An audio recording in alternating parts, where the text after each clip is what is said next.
In the United Kingdom, I discussed the idea of a new alliance of the United Kingdom, New Zealand, and Australia with Canada to line up our rules so that we can allow the free flow of services, capital, people, and products.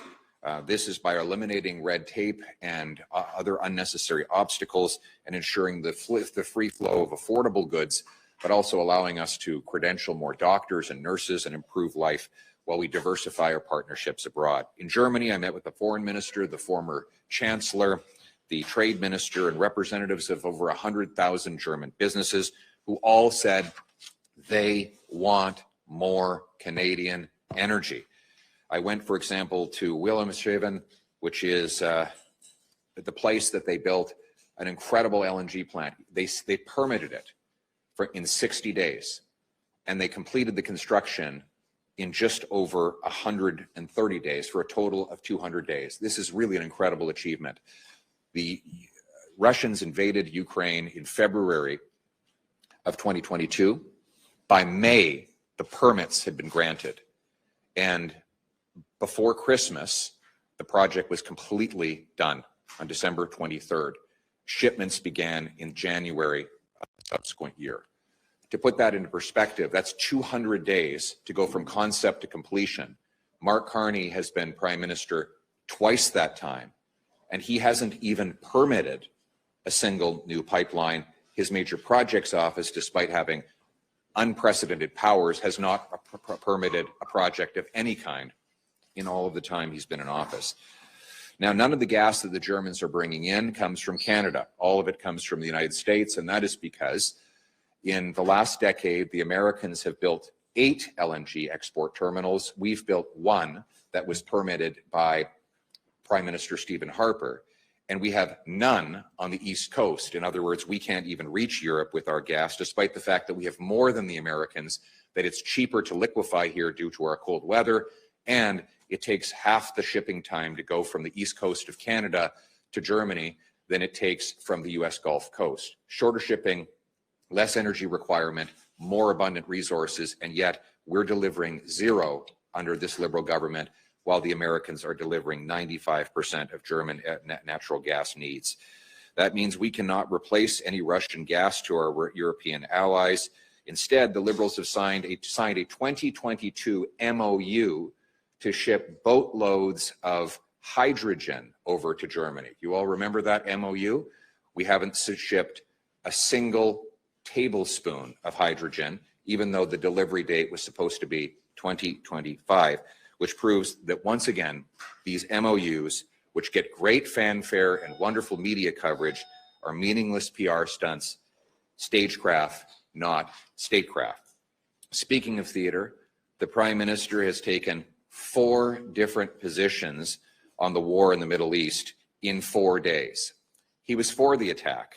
Then he said he regretted his support for the attack. Then he said his support for the attack was illegal. Then he said he was open to contributing Canadian troops to the war. And then he said his party has said one thing to one group and another thing to other groups. All they are doing is trying to pander in all directions while dividing our country and confusing our allies. We as Conservatives have been clear. We support the removal of the theocratic terrorist regime in Iran, which has killed Canadian citizens, including shooting down a civilian aircraft that contained well over 100 Canadians, and terrorized Persian and Jewish communities in our country. The war in the Middle East has caused an energy scramble. Our allies are desperate for energy that does not come from the Middle East or Russia. High oil and gas prices present an enormous opportunity for Canada, which has the 4th biggest supply of oil in the world and enough natural gas to single-handedly power the entire globe for 200 years. But none of it goes to Europe because Liberal laws make it impossible to get pipelines and plants built to ship it there. Just last week, Liberal laws forced one of our biggest producers, CNRL, to cancel a massive energy investment. In the middle of a massive price spike for oil, our industry is not expanding, it is retreating because Liberal laws are pushing it away. CNRL specifically cited the Liberal industrial carbon tax and red tape as the reason. That is why I'm calling for, and conservatives are calling for, an emergency energy supply plan that would unblock our resources and get them overseas. It would repeal C-69 to rapidly approve permits in 6 months rather than 18 years. It would legalize shipping oil off the northwest coast of BC. It would scrap the industrial carbon tax that is raising food prices and killing jobs. All of this would boost our dollar so that food and energy are more affordable here at home. I'll work with the Prime Minister to get these things done. He can take credit for it. As I like to say, he can steal my ideas so that we can make life affordable, safe, and strong here at home. And we get it. No Prime Minister can control President Trump, nor the events in the Middle East. We have to stoically focus on what we can control here at home. To the Prime Minister's credit, he has given some good speeches, made grand announcements, and done a lot of ceremonial signing events. But these are all just illusions. He promised the fastest growing economy in the G7. He's delivered the only shrinking economy in the G7. He promised affordable groceries. Food prices are now rising fastest in the G7, twice as fast as when he took office. He promised to double home building. His own housing agency says it's going to go down by 15%. He promised to spend less, yet outside of COVID, the deficit is the biggest in history and government spending is the biggest share of GDP in 30 years. Indeed, the deficit has doubled and 2/3 of the new spending is on day-to-day operations, not capital investments, as he promised. Despite Conservatives rushing through the major projects law in just 5 days last June, he has yet to use that law to approve a single project. He set up a new office for special projects. It has approved 0 projects. He has not approved a pipeline nor removed a single Trudeau-era anti-development law. And in the middle of an energy and affordability crisis, the Prime Minister is raising the carbon tax on energy, steel, concrete, aluminum, and fertilizer. On veut que notre pays soit abordable chez nous, sécuritaire chez nous et maître chez nous. M. Carney avait promis la meilleure économie du G7. Mais depuis qu'il est arrivé, on est maintenant la seule économie qui est en déclin dans tout le G7. Il avait promis un panier d'épicerie plus abordable, mais ça augmente 2 fois plus rapidement et le plus rapidement dans le G7. Il avait promis de doubler la construction de logements, mais sa propre agence de logement dit que la construction va tomber de 15%. Il avait promis de dépenser moins, mais il a doublé le déficit. On a maintenant le plus grand, à part de COVID, on a le plus grand déficit dans le G7, le plus grand déficit dans notre histoire et les dépenses les plus élevées en proportion de notre économie depuis 30 ans. En juin, juste après des élections, les conservateurs ont rapidement adopté la loi C5 pour accélérer les projets. Aucun projet n'est approuvé, aucun nouveau pipeline n'est approuvé.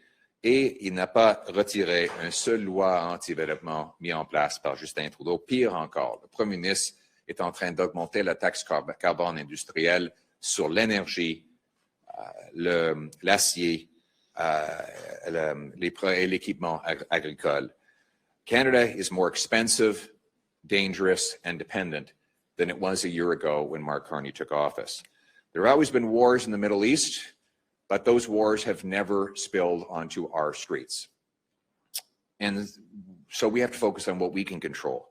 After 10 years of liberal immigration, liberal catch and release laws, liberal incompetence, we are seeing the violence abroad spill into our streets, and terrorism is being normalized. Synagogues have been shot. The RCMP is now investigating the homicide of an Iranian dissident in Canada. There are 700 IRGC terrorists on our streets after 10 years of Liberal government and a year of Mark Carney. Conservatives will be proposing plans to deport these terrorists, to kick them out of the country, to identify and expel them and keep our people safe. We will also be proposing new measures on immigration and border control to keep Islamic Republic terrorists out of this country. Aussi, le coût de la vie continue d'augmenter et notre pays est de plus en plus dangereux après un an de M.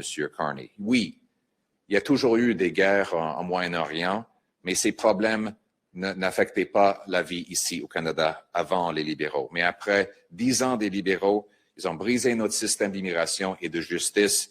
Les synagogues sont maintenant visées par des tirs et le GRC fait maintenant une enquête sur un meurtre d'un Canadien dissident iranien sur nos rues.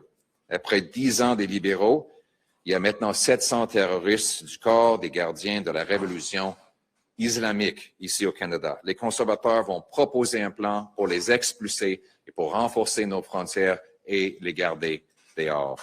We are here to work collaboratively and quickly with the Prime Minister and the government to turn rhetoric into results, to move from illusions to reality. Our mission is a country that is affordable at home, safe at home, and strong at home. We want a country where our streets are safe, where work is rewarded, home ownership is in reach, and where you can fill your grocery cart without emptying your bank account.